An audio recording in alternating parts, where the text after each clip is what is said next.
Ito na po ang bumubuhay sa pamilya ko. Balot! Balot! High school pa lang po ako eh. Titinda na ako ng balot para makapag-aral ako eh. Hanggang ngayon. Pero wala naman akong ibang alam na hanap buhay.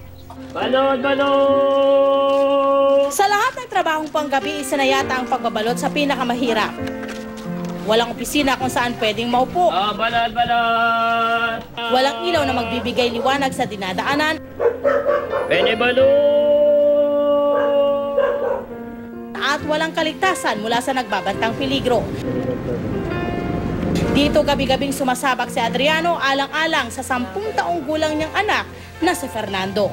Lakas lang ng loob, sir. Kasi wala kung padadala ko sa emosyon. Kawawa naman o kami mag-ama. Wala naman nung tumutulong sa amin, kundi ako lang ang sariling sikap ko lang. Sa araw, imbis na matulog, ginugugol ni Mang Adriano ang oras sa pag-aaskaso kay Fernando. Gagawin niya raw ang lahat kapag tapos lang ng pag-aaral ang anak. Kung tutuusin, pinakapahinga niya ng araw ang makita ang anak na subsob sa pag-aaral. Gusto ko talaga na mapagtapos ng pag-aaral ang anak ko. Dahil parang ang hirap tanggapin na dinanas ko na ang hirap, katapos dadanasin pa ng anak ko. Yung maiba naman ang ano niya, masunod niya naman yung pangarap na gusto niya. Ayan po yung pamamana niya sa akin. Tapos pagka hindi niya daw, pag di daw na pag-aral, magiging katulad niya daw po ako. Puno man ang pagmamahal para kay Fernando, ramdam pa rin ni Adriano ang pangungulila sa isa pang anak nito. Year 2000, umuwi sila na nagbakasyon ng Bicol. Sinundo ng kapatid at pamangkin doon sa bahay. Binigyan ko ng pamasahe. Tapos nung nasa Bicol na, binigyan ko pa ng pera para pamasahe, pabalik. Hindi naman bumalik. Kaya muntik na ako masiraan ang ulo noon. Sa maliit na espasyong ito nakatira ang mag-ama. Maliit na kwarto lang ito kung titingnan, pero para sa kanila, sapat na itong matawag na tahanan. Ito naman ang tinutulugan namin mag-ama. Sa kakarasong ito, kasya naman kami kahit paano. Katapos wala kami man lang gamit kahit maliit na transistor radio. Yun namang mga damit namin, mga nakasako. Makalat pa nga at ang anak ko lang ang nauutosan ko maglinis. Ito naman yung aming bintana na tinakpan ko lang ng karton.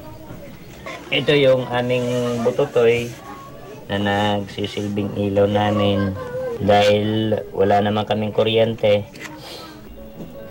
Madali para sa ibang magbabalot ang magtinda sa gabi, pero hindi ganito ang kaso para kay Adriano. Halos mapupulag na kasi ito dahil sa malalang sakit sa glaucoma. Kaya sumusumpong ang mata ko na lumalabo. Malabo ang paningin ko dahil may sakit ako na glaucoma. Yun ang findings ng doktor. Bukod sa halos pagkabulag, iniinda niya rin ang pamamaga ng kanyang hita dahil sa varicose vein. Dahil dito sa varicose ko, hindi ko na kayang maglakad ng malayo. Pero dahil sa kailangan ko maghanap buhay, ginagawa ko pa rin. Pagsapit ng gabi, oras na para maghanap buhay si Adriano. Ang pagkain na dapat ay kanyang hapunan, ibinigay pa sa anak para magkalakas na siya'y tulungan. Alas 6 ng gabi, lumalabas ang tahanan si Adriano para kunin ang mga balot sa kapitbahay na may negosyo nito. Buka akong balot, boss. Hango na ako. Para hindi sumingaw ang init, kailangan ayusin ang pagtakip ng tiyan. Mabait naman ho yan, mapagbiro. Siyempre, kaya lang minsan hindi makapagtinda ka agad-agad dahil pagka malakas ang ulan, lalo at yung mata, pares kayong malabo mata. Paglabas pa lang ng hangwan, aba, dinudumog na agad ng kanyang mga suki si Adriano. Salamat. Kailangan pagpagan natin ng pera yung buwan naman, no? Okay. 14 pesos ang benta niya sa balot pero 9 na piso dito ay mapupunta sa may-ari ng negosyo, kaya 5 piso lang ang kita niya sa kada itlog na nabebenta. Sa isang buong gabi, nakakabenta si Adriano ng 30 balot at kumikita ng 150 pesos. Dito niya pinagkakasya ang pangkain at pampaaral sa kanyang anak. Penny balot! Kailangan malakas ang boses ko at mahaba para ma-engganyo sa mga suki ko. Penny balot! Marami kasi suki yan.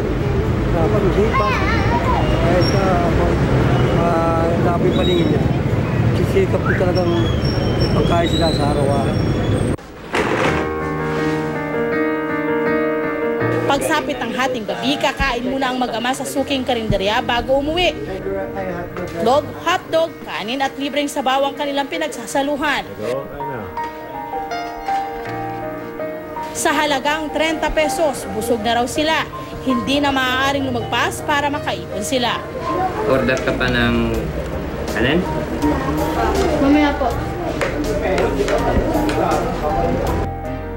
Malabo man ang paningin ni Adriano, malinaw naman ang mga pangarap na gusto niyang matupad.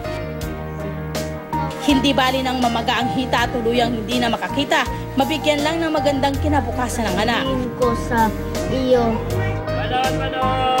Saludo kami sa iyo, Adriano, dahil pinahanga mo kami. Balot!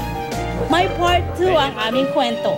Abangan sa susunod na linggo ang magandang balitang ihahatid namin sa inyo. Okay.